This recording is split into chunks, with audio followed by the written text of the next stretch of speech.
I already said it, that we are streaming the whole event on a platform. It's called Veto. And I got connected to Paul Campbell. And I asked him if he could also give us a talk, because it's not only Veto, the platform, but there's more behind it that you do. And it's an awesome platform, not only for like big events like that, but for so much more that you can do with it. And he's going to talk a little bit about it.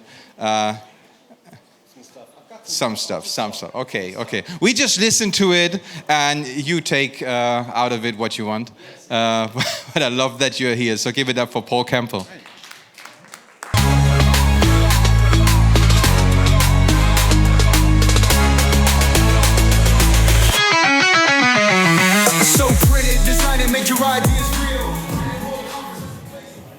Do I have slides? Is it connected? It's plugged in, yeah. Yeah, perfect. Okay, cool. I'm Paul. I'm from Irish. I am Irish. I'm from Ireland. There's a phone here. And I run Tito. That's our business. And yes, we built Veto. It was our COVID platform. But it was our biggest commercial failure. So it's really weird to be here. Janos used it. It's great. He told me yesterday it worked great. Veto, we raised €1 million to build Veto, and it was a complete and utter failure commercially. In the meantime, our classic app, which is for selling tickets, which Janos did not use, it has come back and it sustains the business. It's been around for about 15 years, and I'll give it a little bit. So I just want to talk about some stuff that I made. I'm not a 3D printer. I just like making stuff. And I'm an event organizer, and I'm a software maker. So in the last 15 years, I've run a lot of events, but I've run 3 relatively big, around this size events, and I've built 3 products. So I'll see how it goes. I'll just talk. And my goal, I guess, as the sponsor, is to convince at least one of you to contact me afterwards. So I'll leave my email at the end. Not necessarily to sell to. This stuff is my passion. Event design is one of the things that I think the most deeply about. And really, aside from potentially working with some of you, what my aim is just to fire a bunch of my ideas that have built the things I've made over the last 15 years. And if you want to steal any of them, please do. If you do, please invite me to the events that you make. And if you find it interesting and you need to expand on it, I can go deep on any of the stuff that I'm talking about. So to start, I just want to share the core values of the business and my values around event design, because those are the 2 things I want to talk about. The business has 3 core values. One is integrity, so minimizing harm that we could potentially cause out of our work. The next one is excellence, and this is being intentional about our work and making sure that what we decide to do, that we try and hit that and try to not cause accidents. And the final piece is delight. And so we want to provide value that is unexpected. So if somebody's using our app and something pops up that unexpectedly brings them value, this is one of our main business core values. So that's in terms of the product. In terms of events, the 3 principles are inspiration, where if someone goes to one of my events, I want them to come away feeling like they're going to be able to change the world for the better. The other one is empowerment. So this is meeting people that can help them do that. And education, which is learning the things to do. And again, kudos to Janos. I think that this event actually embodies those principles really well. So thanks for coming, thanks for making this, and I think you kind of got that. So if we go all the way back to 2009, I've been to a few conferences in Europe and met some influential people in the software world. And a lot of them said to me, we'd love to come to a fun conference in Ireland. And so I took them literally, and between my friend Eamon and me, we came up with this concept of FunConf. I don't want to dwell too much on it, but the basic principle, and again, not to disparage the setup, not to be in a setting where the attendees were sitting on cloth-back seats in a hotel somewhere. We wanted to do something really special. Through a series of brainstorming, we came up with the idea to run the event on moving buses through the Irish countryside. And it turns out that this was a really attractive proposition. So we put up a website saying the first tech conference on a bus. And we sold tickets for 300 euros, and about 100 people came. Well, actually, it was about 70, 80 people. We had to get 2 buses in the end. And we did the talks on these buses that you can hire that have limousine seating, and they have a microphone, and people got up and told stories on the buses. We stopped for lunch, we brought people back to Dublin, and we had a party in the evening. It was a huge success. The second year, we hired a castle in the south of Ireland. We dined people in the morning, put them on a bus, brought them on what should have been a 2-hour journey, but turned out to be a 6-hour journey through the Irish countryside. We had a hog roast at the castle, and the next day we ran talks and sessions and had a big party and a ceilidh and storytelling in the castle. And again, it was a huge success. Sort of like drunk on our own success, the third year, I was like, what if we could do it on an island? And so we made inquiries. Turns out you can hire trains. It turns out you can hire helicopters. And so we hired a private train, brought people across Ireland, helicoptered them over to an island. We booked out the entire island, and we held the whole event on the island. Talks were in a church, talks were in a community center, in a local pub. And it just worked out great. And it sort of formed the basis that you could have these wild ideas and actually make them happen. So this is the bus. This embodies one of the principles of like getting people in extraordinary situations in small spaces. Really encourages strangers to meet. So when conferences can be really awkward, good food, give people good food, bringing in absurd elements and opportunities for photos that just take people out of their lives. DeLoreans, because why not? I wouldn't have gotten a clown myself, but my friend did. So this is just a taste of the kind of thing that we did. We got a police escort to bring us to the train station on the third year. And yeah, it's Lismore Castle. It's where Robert Boyle grew up. We actually got the conference name on the board in the train station. And the helicopters was real. It turns out that helicopter was the helicopter used to film the Luke Skywalker scenes in Star Wars many years later. And we hired a balloon person to design our stage. So that was FunConf. That's just a little taste. Again, I'm just kind of trying to put these ideas in your head. The second year of FunConf, we had used Eventbrite for the first ticket sale, and I didn't like it very much, so I was a software person, and I decided to build software. I don't want to dwell too much on our products. The business, we incorporated it 10 years ago. We made 0 money for the first 2 years, and then gradually, and kind of reflecting some of the themes today, just gradually learned about how to do business. Still learning. I'm exceptionally poor at sales and promotion and marketing. However, through sheer luck and force and determination, Tito has sold about €1 billion worth of tickets in the last 10 years. So it's going well. Again, echoing the themes from earlier, it pays for me and my team and my family. We've built slowly a business that we're really proud of. And this is what it looks like if you're an event organizer. So yeah, it's just, it's one of these things. It's not small, it's not huge. I'm really proud of it. And it's our main business, and it was our insurance during COVID. So after FunConf, there was a period where we had done a lot with that, and I wanted to iterate my event design skills.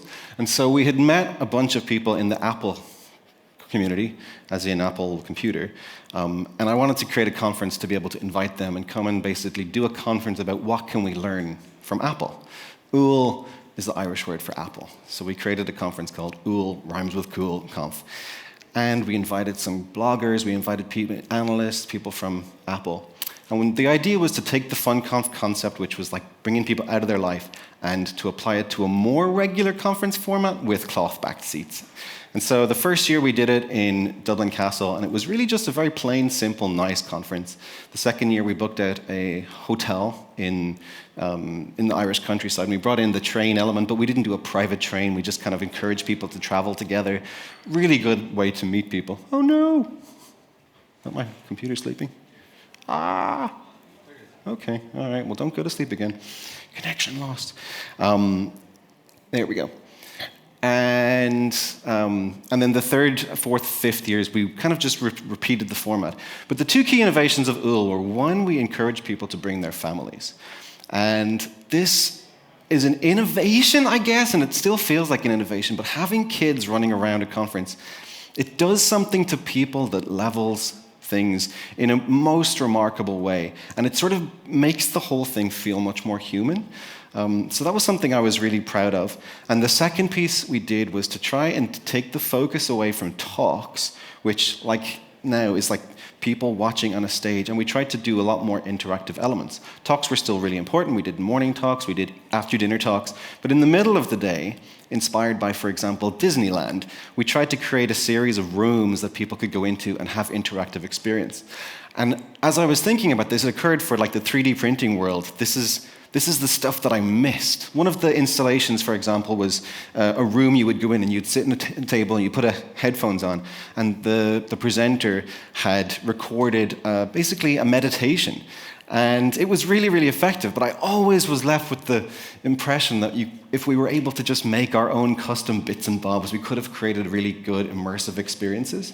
And the experiences were there for two main reasons. One was to allow people to choose their own adventure and make the conference their own, and do it in their own time, because people fly in, some people could be jet lagged, and to be able to do a conference in reverse is a really interesting concept to me.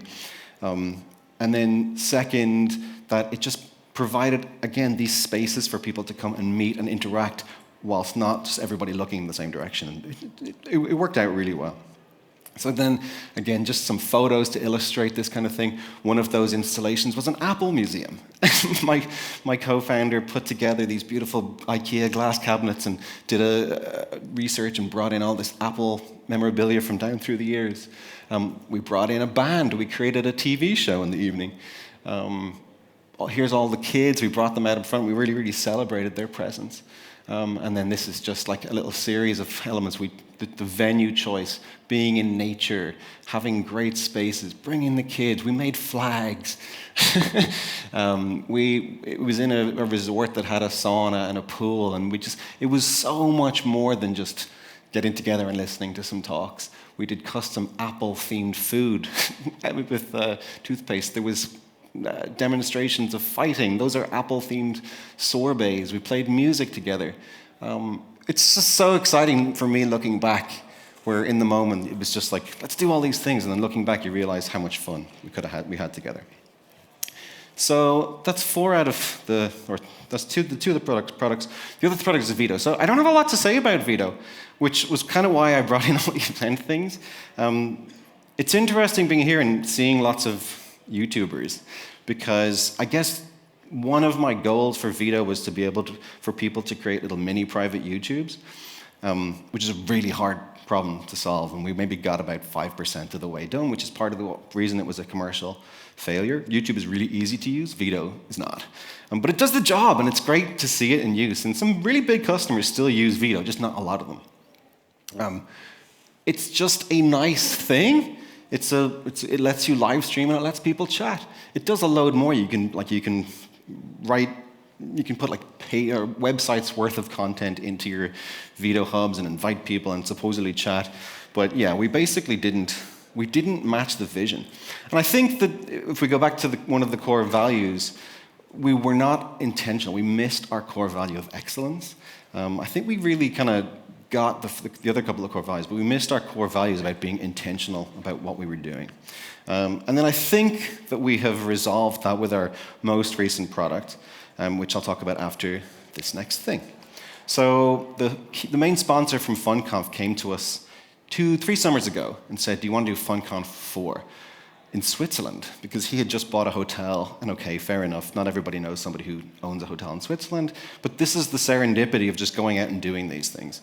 And I said, there's absolutely no way I'm doing another FunConf for a lot of reasons, but I'll do something new. And what I wanted to do was take all the lessons from FunConf and the lessons from UL and just pile them into this, what I would hoped would be the epitome of like the platonic form of the perfect community event in Switzerland. So I started researching venues, and I didn't really want to do it in his hotel. So we did settle on this venue in the east of Switzerland, and the ticket prices were really expensive, but my thinking was that for money that I guess you would have to go and find, maybe expense or convince a boss to pay for, you would have an experience worth maybe tens of thousands for a fraction of that cost. I also had this idea that I really liked putting people in smaller areas before a bigger group came together, because personally, if I go into a large group and I don't know anybody, I find it really impossible to break the ice. So trying to keep people in smaller groups. So the innovation there was that because we were holding the conference in the Swiss Alps, at this amazing venue that I'll show you, we started people off. You could choose to start in Milan or Innsbruck or Zurich. And so you chose what city to fly in based on your schedule or based on whatever routing you could do.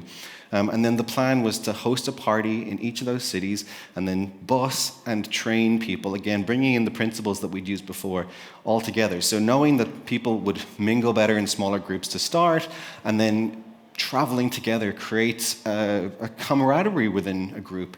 And the other cool thing was that because as you can imagine, people know each other. So people from Milan would inevitably know people in Zurich, and people in Innsbruck would know people. So the friends that you made on the first day would help you to introduce you to other people when you all came to the venue. And then when you got to the venue, we did parties and we did keynotes. But we also brought in the Disneyland concept from Uhl, and then we added a couple of other layers. So the morning session on the first day was talks. The afternoon session was the entire hotel was full of fun things to do. There was an escape room. There was a Chinese tea ceremony. There was coffee tasting, wine tasting, food tasting. There were industry workshops, sure, for the people who wanted to do it. But the idea that I have is that you're going to learn from the people that you meet. And so making those connections as special as possible means that you can basically, it's all about having really, really good, strong shared experiences. So I think I did it. It was really one of the most extraordinary experiences of my life. I'll show you some pictures. And I don't know what the next thing is going to be. We did 2. We're probably not going to do another one. It didn't really make any money, but it was a really cool experience. And I have loads and loads of photos from this next thing, because I think in terms of FunConf, you can learn it, but I think FunConf is better off in the past. Uhl was really cool, but it just didn't quite work.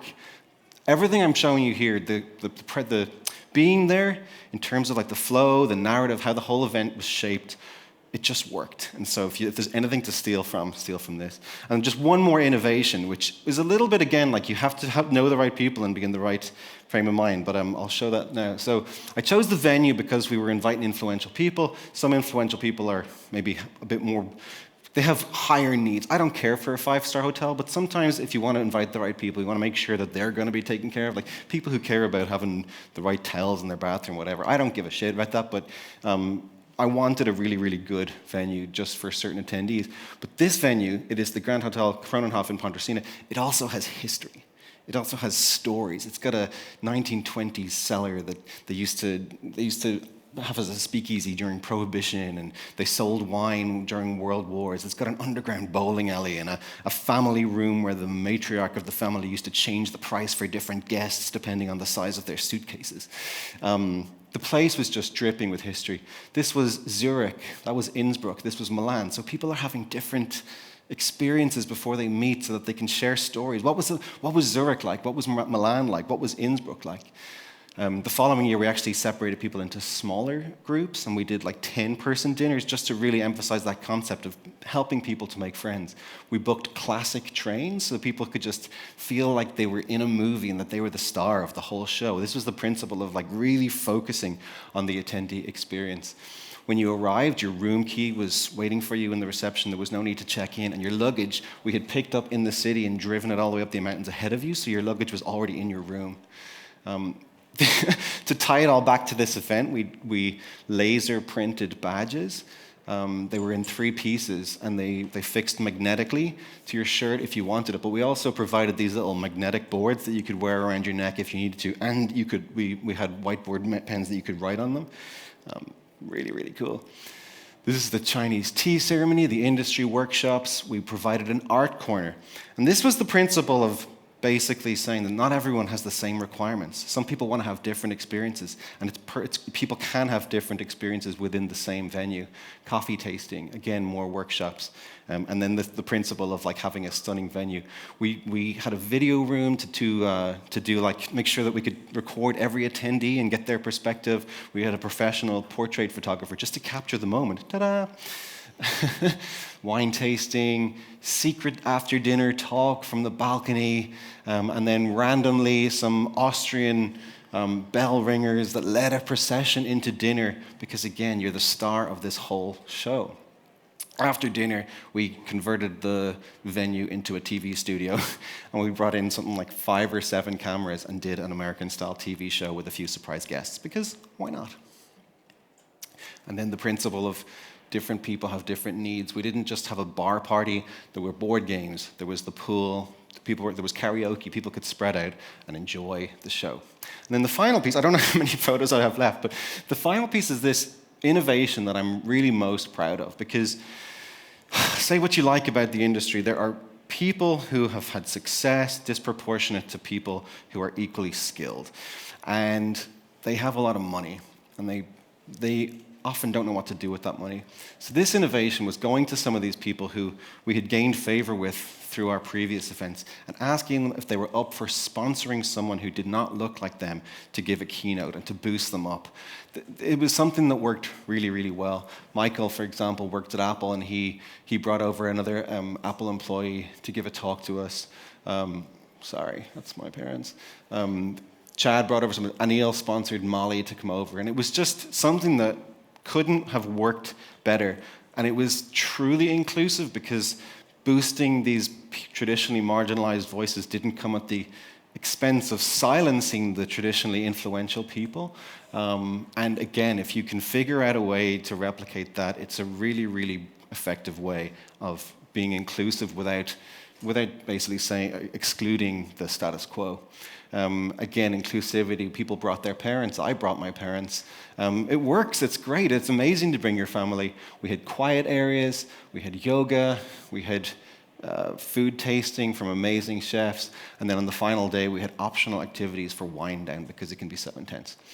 So that was this next thing, and then that led to, it didn't lead to it, but the final piece of the puzzle is this new product that we have. Again, sort of in the spirit of learning from the events, 2 years ago in Amsterdam, actually, I started a rewrite of our classic product.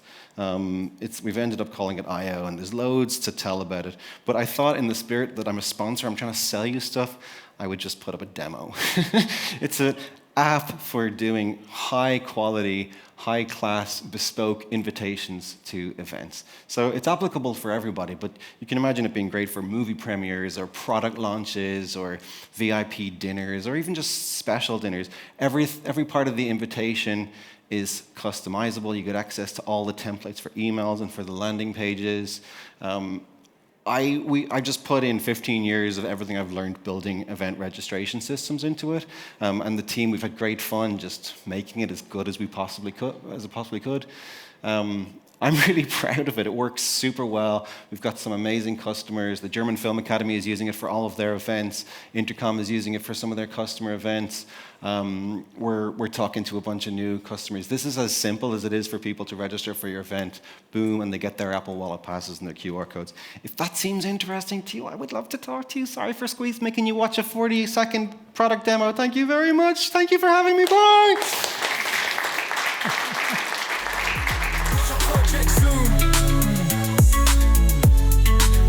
Watch our project soon.